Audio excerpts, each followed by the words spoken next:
Hello friends, welcome to English summary zone. Friends, आज के इस वीडियो में हम देखेंगे स्नोमैन पोएम जो कि लिखी गई है आगा शाहिद अली के द्वारा। आगा शाहिद अली एक कश्मीरी अमेरिकन कवि है। इन्हें अमेरिकन पोइट्री में न्यू फॉर्मलिज्म के रूप में भी जाना जाता है।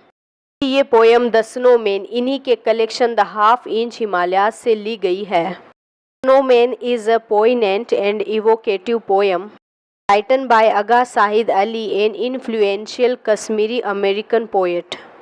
स्नोमैन एक मार्मिक और विचारों को उत्तेजित करने वाली कविता है जो कि एक प्रभावशाली कश्मीरी अमेरिकी कवि आगा शाहिद अली के द्वारा लिखी गई है। The poem explores themes of loss, separation and the passage of time through the metaphor of snowman. इस पोएम में पोएट ने स्नोमैन के रूपक के माध्यम से लॉस, अलग होना और समय के बीतने की जो थीम है उनको बताया है। Poet employs rich imagery, metaphors and repetition to convey the emotional depth of the poem. कवि ने इस पोएम की गहराई को व्यक्त करने के लिए इमेजिनेशन, मेटाफर्स और रेपिटेशन का उपयोग किया है। The poem begins with a vivid description of the creation of snowman. कविता की शुरुआत एक स्नोमैन से होती है, capturing the innocence and Joy of the act, जिसमें मासूमियत है और स्नोमैन के रूप में कार्य करने की खुशी है। Snowman represent the poets memories of his homeland and his family. Snowman कवि की परिवार की और उसकी मातृभूमि की यादों को रिप्रेजेंट करता है, which have been frozen in time due to the circumstances of political conflict in Kashmir. जो कश्मीर में पॉलिटिकल स्ट्रगल की जो परिस्थितियां थी उसके कारण जम से गए थे।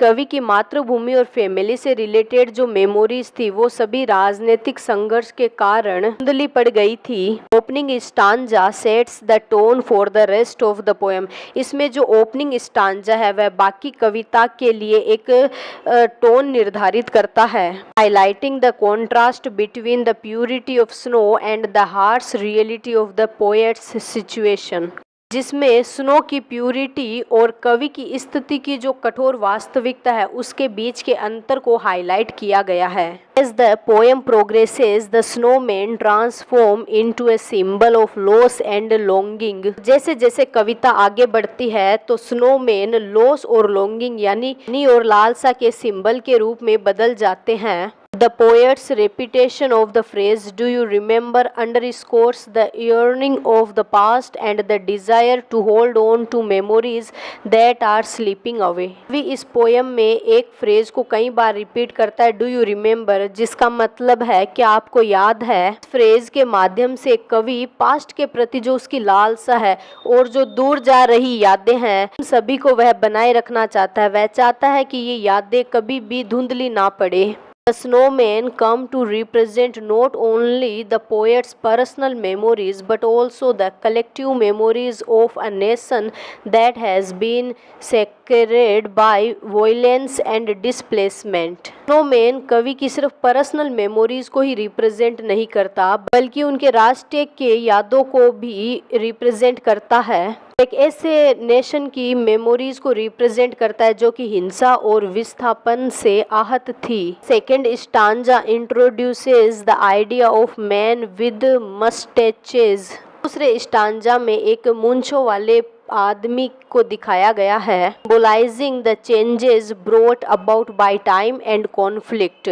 समय और संघर्ष के द्वारा लाए गए जो चेंजेस है उनका प्रतीक है। The snowman begin to disappear. अब जो स्नोमैन है वह गायब होने लगते हैं, mirroring the gradual erosion of memories and the fleeting nature of human existence. और जो ये डिसअपियरिंग होता स्नोमैन दिखाया गया वह धीरे धीरे मिट रही यादों और मानव एग्जिस्टेंस का जो विनाश है उसका एक मिरर है। यानी मिटते हुए स्नोमैन के द्वारा ये दिखाया गया कि मेमोरीज और मानव एग्जिस्टेंस हमेशा तो रहने वाले हैं नहीं, एक दिन इन्हीं की तरह ये भी मिट जाएंगे। The poet's use of enjambment and metaphors heightens the sense of loss and fragmentation. ने इस पोएम में जो अलंकार और मेटाफर्स का यूज किया है वह लॉस और टूटने की सेंस को दिखाता है। The poem reaches its climax the snowman are revealed to be a metaphor for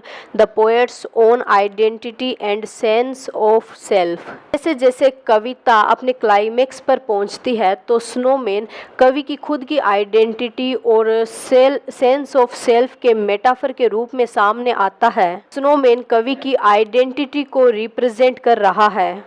line when will you see them there all white all the time, ये जो लाइन है ये सजेस्ट करती है the poet's struggle to reconcile his dual identity as a Kashmiri and an American. कवि दोहरी identity के साथ स्ट्रगल करता है, एक तो वह कश्मीरी है एक वह अमेरिकन है। Snowman become a bridge between these two worlds, और जो ही मानव है स्नोमैन है वह इन दो दुनियाओं के बीच में एक ब्रिज की तरह काम करता है।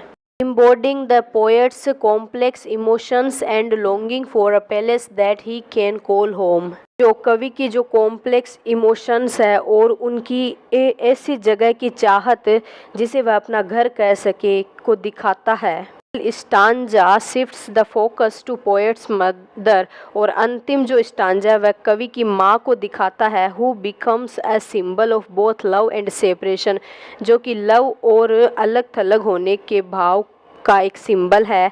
The poet addresses his mother directly expressing his yearning to be with her once again. भी सीधे ही अपनी माँ को संबोधित करता है और एक बार उनके साथ वापस रहने की इच्छा को जाहिर करता है। Snowman now absent serve as a reminder of the physical and emotional distance between them. Snowman जो अब अब्सेंट है वह कवि और उनकी माँ के बीच में जो इमोशनल और फिजिकल डिस्टेंस है उसको याद दिलाता है। The poem concludes on a pregnant note with the poet's plea for his mother to remember him even as time continues to pass. अंत में ये कविता एक मार्मिक नोट के साथ समाप्त होती है। कवि अपनी माँ से रिक्वेस्ट करता है कि चाहे समय बीतता रहे फिर भी वह उन्हें याद रखे। In conclusion, Snowman by Agha Sahid Ali is a deeply moving poem that explores themes of memory, loss and identity. अंत में इनकी कविता मेमोरी, लॉस और आइडेंटिटी की थीम को एक्सप्लोर करती है।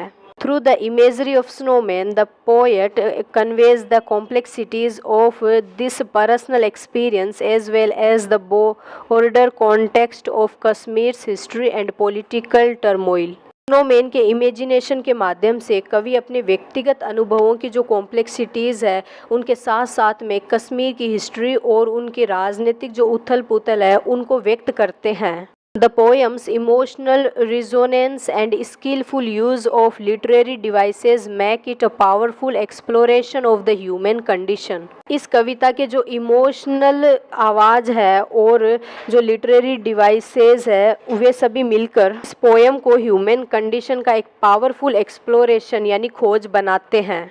आई होप फ्रेंड्स आपको इस वीडियो के नोट्स समझ में आए हैं। तो मिलते हैं नेक्स्ट वीडियो में, तब तक के लिए थैंक यू।